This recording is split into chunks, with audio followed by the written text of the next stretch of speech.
How's it going, people of the Arrowverse? This is my first Arrowverse update video in almost 2 weeks. I think 2 weeks tomorrow. That's pretty crazy, to be honest. It's been a bit slow over the Christmas period. Took a little bit of time off from the YouTube space, but still put a couple of videos out here and there. I'll leave those in the cards above. If you're a fan of The Mandalorian, or if you're a fan of whatever video I put up before that, check it out. I put quite a bit of effort into those videos. But other than that, guys, this is about, obviously, Crisis on Infinite Earths, but also the most recent news with the Star City 2040 penultimate episode of Arrow Backdoor Pilot. But yeah, I'm going to try and kill two birds with one stone in this video. Talk about the Crisis promo stuff in the back half, but first of all, talk about the most recent news with the synopsis for that episode, because yeah, it highlights a few interesting things, and I just want to know down in the comments below if you guys are, you know, excited for that Canaries spin-off show. But yeah, before we get into all of that, everyone, go ahead and like this video if you do go on to enjoy it, of course. It really does show your support for the channel.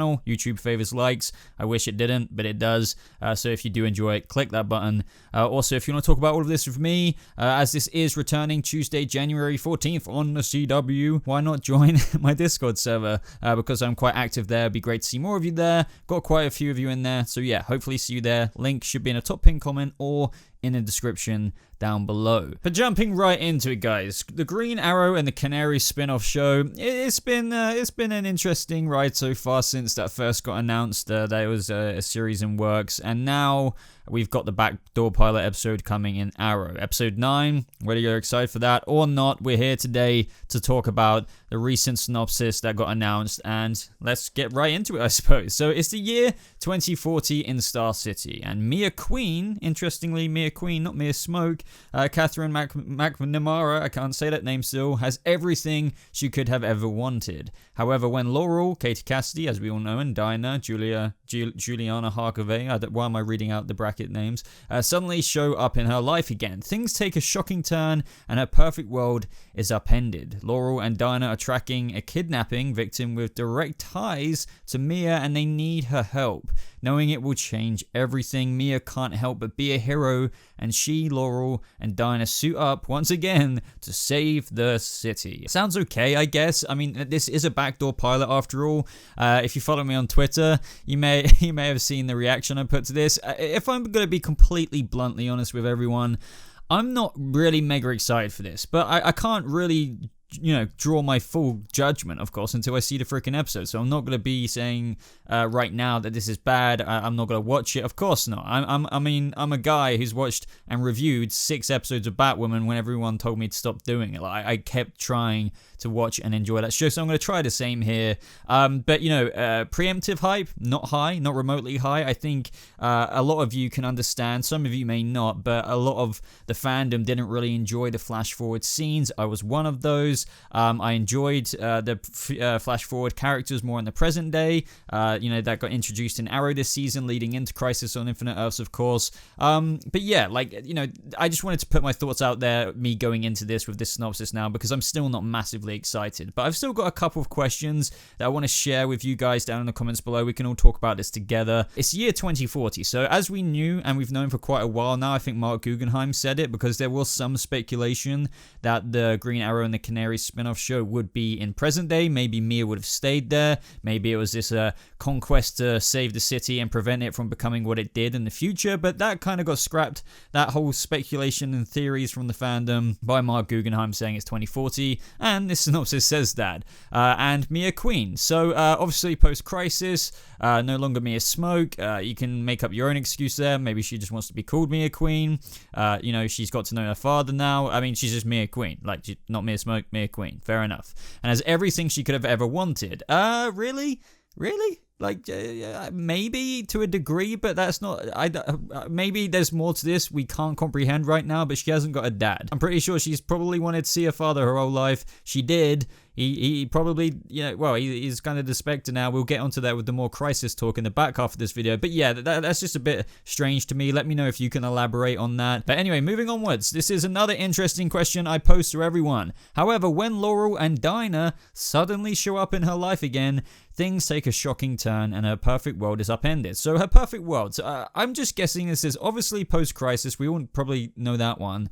And maybe she's just at a happy place in her life now. I mean, she got to meet her father, hang out with him. They reconciled on a lot of initial issues she had with him because she didn't really know why he disappeared. I don't really need to go through that, but maybe she's in a perfect life because crisis has ended. She's in the future. Things are good. Whatever she's doing, she's just chilling. So, but then things take a shocking turn because, yeah, when Laurel and Dinah come, because somebody is kidnapped with direct ties to Mia. Now, some people were wondering, is this going to be an older version of the characters? Like, I mean, the bigger question I have, it probably isn't, and it's safe to say it isn't, because I just can't see, Juliana Harkavy and Katie Cassidy going through all that makeup every single episode in their own series. So, like, I think it would obviously be the present day versions of the characters post-crisis, but how do they get to the future? Unless I'm being really silly right now, outside of Barry Allen, time travel just isn't really a thing. You have the interdimensional extrapolator that takes you to other Earths and stuff, but the time travel, I don't know. So this is what I mean. It's kind of confusing. We do know there is a future version who's already met Mia of Laurel, with like the more white wiggy hair. She dropped down in the alleyway, saved Mia's life. We've obviously met Dinah in the future. Either way, at the end of the day, somehow they get involved in Mia's life again, and that call to action, especially probably Mia feels obligated to kind of put the vigilante persona back on, as it says in the synopsis here, knowing it will change everything.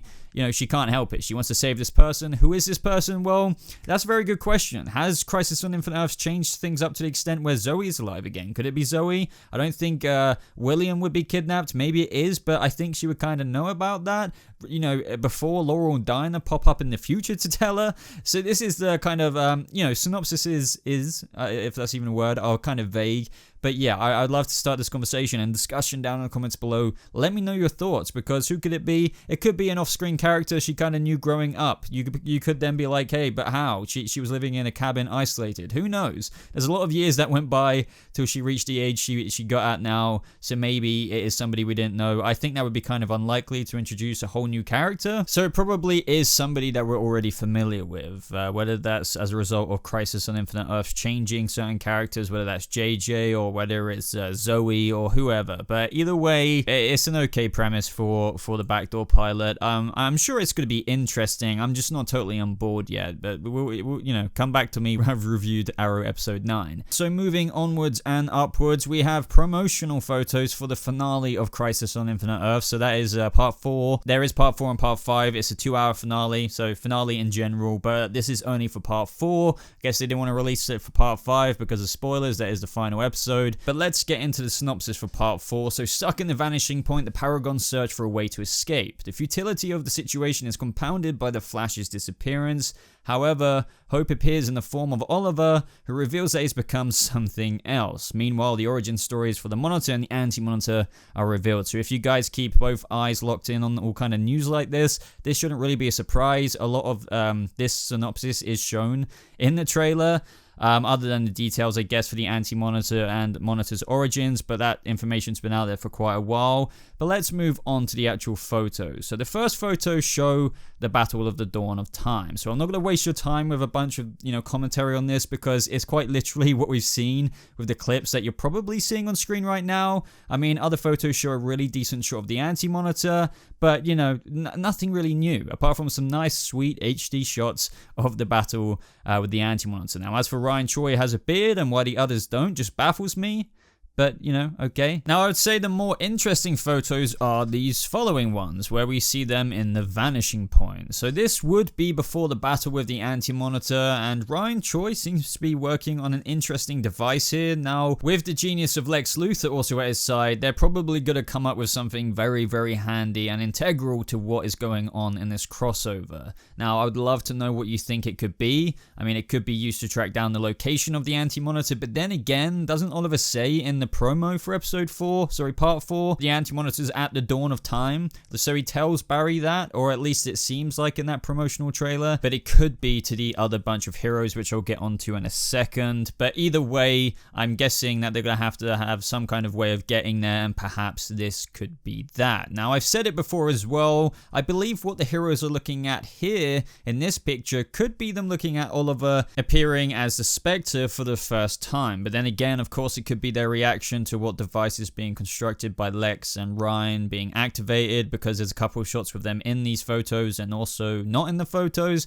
But you know, the look on Sarah's face seems to be a bit more of like, holy shit, so it could be very much so Oliver, you know, but albeit a little bit different, because also in the photos, we know the Spectre will get involved with the battle at the dawn of time. Sorry, not the photos, but from the trailer. It's a very, very quick shot. I've shown it in previous videos, but we see a little bit of a cloak fluttering in the distance and also appearing before the Anti-Monitor. He is essentially the secret weapon, which is going to make the Anti-Monitor, yeah, like kind of soil his pants, so to speak. But other than that, the last interesting photo we see is Barry being knocked along the floor. I believe that this is that moment in the trailer where we see Barry, yeah, just literally knocked through that corridor, so to speak, at the vanishing point, and that's when Oliver appears saying something like, "You're in the Speed Force, Barry."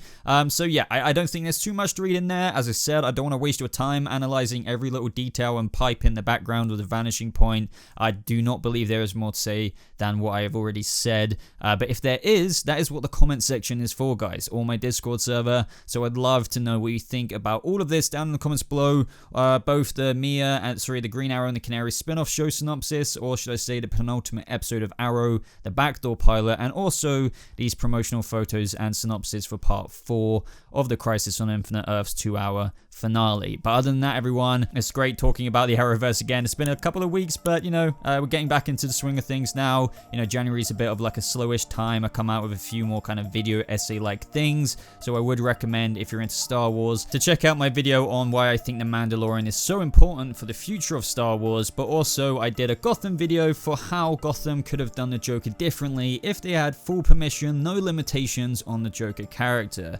Other than that, guys, you can be sure to stay subscribed to the channel for all kinds of updates on the kind of nerdy stuff you guys love and what I love. But yeah, leave a like on the video, make sure you're subscribed, and I'll see you all in the next video.